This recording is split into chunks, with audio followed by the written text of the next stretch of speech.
Banjir bandang yang terjadi di Kelurahan Rua, Ternate, Maluku Utara pada minggu lalu merupakan peristiwa kedua setelah sebelumnya pernah terjadi di tahun 2017. Lalu apa yang membuat fenomena banjir bandang ini bisa terjadi kembali dan menelan korban yang lebih banyak dari sebelumnya? Berikut liputan jurnalis Metro TV Bernardin Mario langsung dari Rua, Ternate, Maluku Utara. Maluku Utara kembali dilanda bencana alam. Kali ini giliran kawasan pemukiman warga di Kelurahan Rua, Ternate, Maluku Utara yang diterjang banjir bandang. Lantas, apa yang menyebabkan banjir bandang ini sebegitu bahayanya sehingga menyebabkan 19 orang tewas dan juga 25 rusak ringan sampai dengan berat? Saya akan ajak Anda untuk membahasnya bersama dengan salah satu ahli geologi Indonesia langsung dari lokasi kejadian di Kelurahan Rua, Ternate, Maluku Utara.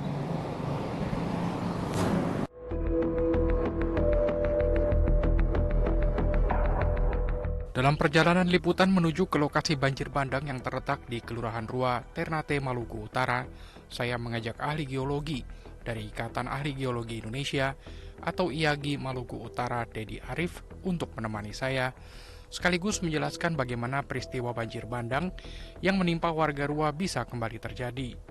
Memakan waktu hampir setengah jam dari pusat kota Ternate, kami pun akhirnya tiba di lokasi terdampak banjir bandang. Sampai di sana, Dedi mengungkapkan bahwa peristiwa banjir bandang yang menghantam kawasan pemukiman di Rua hari Minggu lalu sebetulnya bukanlah pertama kali bagi warga sekitar. Tahun 2017 silam, banjir bandang yang bawa material vulkanik bekas letusan Gunung Gamalama juga pernah terjadi melalui salah satu sungai yang kini sudah kering. Akibatnya, beberapa pemukiman warga rusak dan menghancurkan bangunan SD Negeri 66 Rua. Kini, banjir bandang dengan material vulkanik sisa letusan Gamalama akhirnya kembali terjadi dan menghancurkan 25 rumah, serta menewaskan 19 orang warga. Ternate yang beberapa hari belakangan ini diguyur hujan lebat, membuat batu-batu berukuran besar beserta lumpur terbawa ke arah pemukiman warga yang rupanya dibangun di atas jalur Sungai Purba, tempat material letusan Gunung Gamalama dulu lewat menuju laut. Ahli geologi IAGI Maluku Utara, Dedi Arif, pun menjelaskan pola banjir bandang dengan material vulkanik ini sebetulnya sudah beberapa kali terjadi di Ternate. Pola jalur alirannya pun sudah dipetakan, sehingga pemerintah seharusnya bisa mengambil langkah pencegahan dengan melarang warga untuk mendirikan rumah di sana. Pola aliran ini pun terlihat jelas pada peristiwa Rua kali ini. Terdapat pecahan jalur yang sesuai dengan pemetaan jalur aliran Sungai Purba Gamalama. Jadi dia terbagi dua arah waktu kejadian kemarin. Begitu material tertransport turun dari bagian puncak di atas, sampai di bawah dia terbagi dua arah. Satu ke sisi kiri, satunya sisi kanan. Nah, yang notabene kedua-dua ini RT1, RT2 yang sudah termasuk pemukiman dengan padat penduduk lah. Saat berada di lokasi, Dedi pun menunjukkan bukti bahwa lumpur yang menimbun rumah dan warga di sana merupakan gabungan antara pasir vulkanik serta tanah di sekitar jalur Gamalama. Kami beruntung bisa melihat sedikit pasir vulkanik yang terkandung dalam lumpur yang ada di lokasi kejadian. Hal kecil semacam ini pun sudah bisa menjadi bukti bahwa material vulkanik sisa letusan Gamalama masih ada di bagian hulu. Ini ada pasir vulkanik.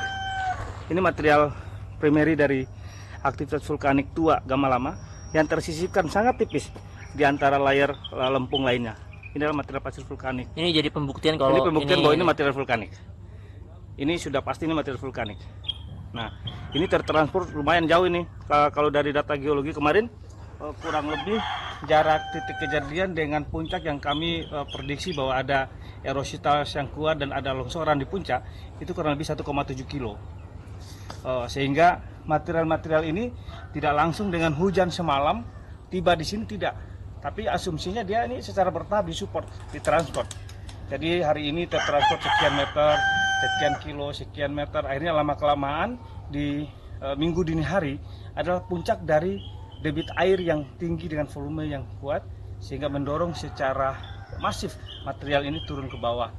Yang sebetulnya di waktu yang lalu pun sungai-sungai kecil ini kemungkinan sudah tersumbat oleh material-material yang boulder dan bongkah tadi.